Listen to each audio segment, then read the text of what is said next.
feel slow, you can still go. Even when there's no hope, you can still go. I never answer to no, man, I still go. Go, go, go, go, go, go, go, go, go, go, go, go, yo, go, go, go. Hustle hard, hustle every single day. I'll be making moves till I'm buried in my grave. To the system, I don't wanna be a slave. ব্রাশটা দিয়ে করাতে গেলে এই খালি ঝামেলা করে, তো তাই এখন এই ব্রাশটা বের করেছি। আগে থেকে চাটার জন্য রেডি হয়ে যায়। Hello everyone, welcome back to Swarna world. আমার একটা সুন্দর ঝলঝলে সকালে শুরু হয়ে গেছে। আমি চলে এসেছি তোমাদের সামনে নতুন একটা ব্লগ নিয়ে। আশা করি তোমরা সবাই খুব ভালো আছো, যদিও এতটা গরমে খুব ভালো থাকাটা একটু চাপ। আমি ভালোই আছি। আর হচ্ছে আজকে সকাল থেকে যথারীতি আমার যা যা রুটিন সব কিছু করা কমপ্লিট। আজকে অনেকগুলো কাজের প্ল্যান আছে। তো আজকে হচ্ছে 7th না 8th day I think. Subhash হচ্ছে বাড়ির বাইরে, ওর লাগাতার কাজ ছিল। ও প্রথমে গেছিল বোকারো, সেখান থেকে গেছিল আসানসোল, সেখান থেকে আবার দেওঘর, কালকেও ফিরবে। আর আমরা অ্যাকচুয়ালি পরশু বেরোবো। আমরা যাচ্ছি একটু ঘুরতে।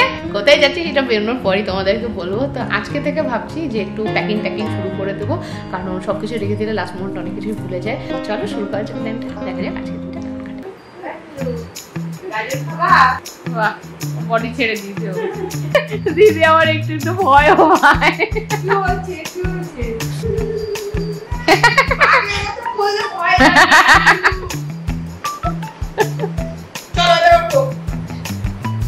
উঠে পড়েছি। আরে বাহ, সব কথা শুনছে তো, চেটে দিয়েছে।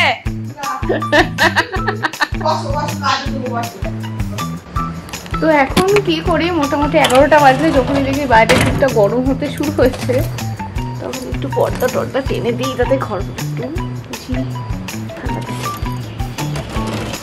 এটা তো উত্তর দিকে, এদিক দিয়ে পুরো লু আসে। আর বুগলু চলে এসেছে এসির আশায়, একটু পরে ছাড়বো এসি। তাই করি। বুঝু শোন, তাহলে এখন থাক, বুঝলি? হ্যালো, তো দিদি এই জাস্ট কাজ করে গেলাম, এতক্ষণ এডিট করছিলাম। আজকে রান্না বান্না হয়েছে, সেটা হচ্ছে আজকে ডাবল চিংড়ি হবে। হ্যাঁ, কি সুভাষ হচ্ছে চিংড়ি খেতে পছন্দ করে না, তো আর আমি চিংড়ি ভীষণ পছন্দ করি। তো ও যখন গেছে এবার ও একদম বেশি করে চিংড়ি মাছ কিনে দিয়ে চলে গেছে।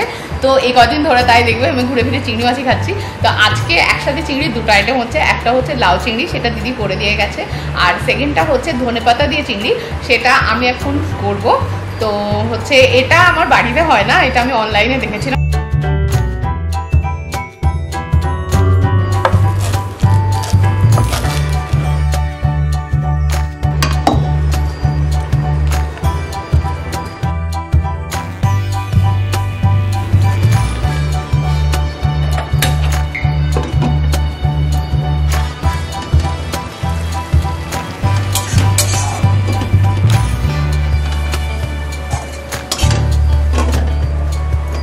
রান্না ডান। এই আমার ধনেপাতা চিংড়ি, এই আমার লাউ চিংড়ি। সো এখন চটপট খাবো, প্রচন্ড খিদে পাচ্ছে। বহুত গরম।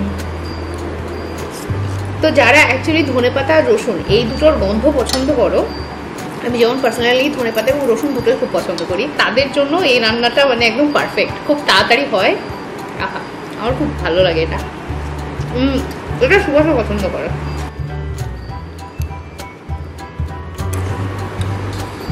লাউ চিংড়ি, আমার তো লাউ চিংড়ি, লাউ ইলিশ মাছ এত পছন্দ, এত ভালো লাগে। সুভাষ আবার একদম খেতে চায় না। ওর তো ওই ধনেপাতার সাথে ওই চিংড়ি মাছের আইটেমটা দিলে তো ও খেয়ে নেয়। লাউ চিংড়ি, লাউ ইলিশ মাছ দেখলে ওর মাথা ঘোরায়।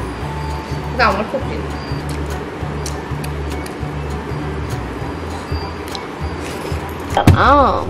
তুমি কি গাজর খাবে? ওটাকে সেদ্ধ করতে দিই, তারপর তুমি দিচ্ছি। ধরো তো দুপুরে দিয়েছে একটা বেশ ঘুম, ঘুমতে এই সন্ধ্যা দিলাম। আর এখন বানাবো আম পান্না। আছে গরমি লাগছে, তোমার কি গরমি লাগছে মামা? Good boy. এটা নিশ্চয় এতক্ষণে ঠান্ডা হয়ে গেছে। তো আম পান্নার এই রেসিপিটা পেয়েছিলাম হস্টেলের একটা বন্ধুর কাছ থেকে। আর তারপর থেকে প্রতিদিন বিকেলবেলা আমি আর নিহারিকা আম পান্না খেতাম। তো জিরে গুঁড়ো শেষ হয়ে গেছে, দিদি আমাকে বলেনি। আর আমার আম পান্নাতে আমি গোলমরিচের গুঁড়ো, জিরের গুঁড়ো এগুলো দিই, নইলে আমার ভালো লাগে না। তো দিয়ে এখন আমার ব্লিঙ্কিটে অর্ডার করলাম। যে আমরা বেড়াতে যাব সেই কারণে আমি একটু বিস্কিটস অর্ডার করে দিয়েছি ওতে খাওয়ার জন্য। আর কালকে সুভাষ আসবে, সবটা দুধ অর্ডার করেছি। খেয়ে দেখি তো আপাতত যেগুলো লাগবে। হস্টেলে যে আম পান্না খেতাম সেটা কিন্তু হস্টেলেরই আম গাছের আম ছিঁড়ে ছিঁড়ে এত আম ছিঁড়তাম যে পুরো গরমকালটাই আমাদের কেটে যেত। এখনও আম পান্না আমার ভীষণ প্রিয়, গরমকাল আসলে খাই বটে, কিন্তু আগের মতো না রেগুলার তো খাওয়া হয় না। নিজে শরবত খাচ্ছি আর বাচ্চাকে কিছুই দেবো না, এমনিও গরমটা পড়েছে তাই ওকে করে দিলাম দইয়ের শরবত।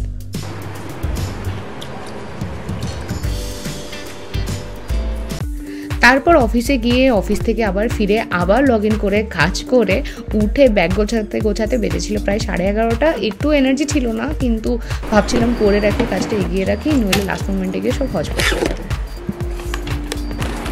ঘুরতে যাওয়ার জন্য যে হাইজিন প্রোডাক্টগুলো নিলাম, একটা নিলাম মাউথ ওয়াশ, কারণ একদম ওপরে বরফের কাছাকাছি চলে গেলে এত ঠান্ডা পড়ে তখন আর আমার হাত মানে ব্রাশ দিয়ে ব্রাশ করতে ইচ্ছা করে না। একটা হ্যান্ড স্যানিটাইজার হচ্ছে পিসেফ, যাতে ভাই ঘুরতে গিয়ে ইউরিনারি ইনফেকশন নিয়ে না বাড়ি ফিরি। আর এটা নট হাইজিন প্রোডাক্ট, এটা একটা কফ সিরাপ নিয়ে নিলাম, ঠান্ডার জায়গায় যাচ্ছে বলে আরও কিছু মেডিসিন নিতে হবে। আর এটা হচ্ছে ফেস ওয়াইপস, আরও ওয়াইপস নেবো কারণ হচ্ছে ওয়াইপস খুব প্রয়োজন হয় ওখানে। ওই আরেকটা ওয়াইপস, এখনো ব্যাগ ফিক্স হয়নি কোনটা যাবে, বাট আই হোপ এটা যাবে, তো আমি এটার মধ্যে আপাতত সব ঢোকাচ্ছি। এটা আমার চশমা, আরে চশমা এখন থেকে ঢুকে রাখলে কি করে হবে, দুদিন আর লাগবে না তো চশমা। কফি নিয়ে যাবো ভাবছি।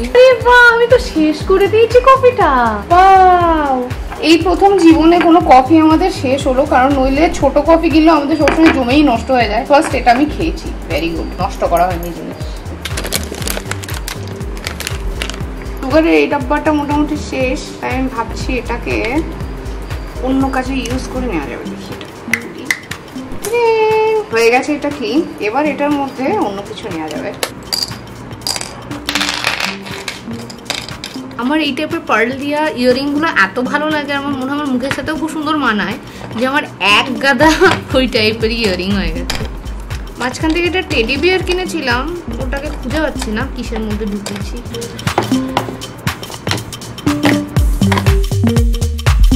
তো মোটামুটি যেগুলো মনে পড়লো সেগুলো তো গোছালাম, একটু আগে আগে গোছানোই ভালো, তাহলে লাস্ট মোমেন্টে গিয়ে যদি কিছু বাকি থাকে মনে পড়ার একটা চান্স থাকে।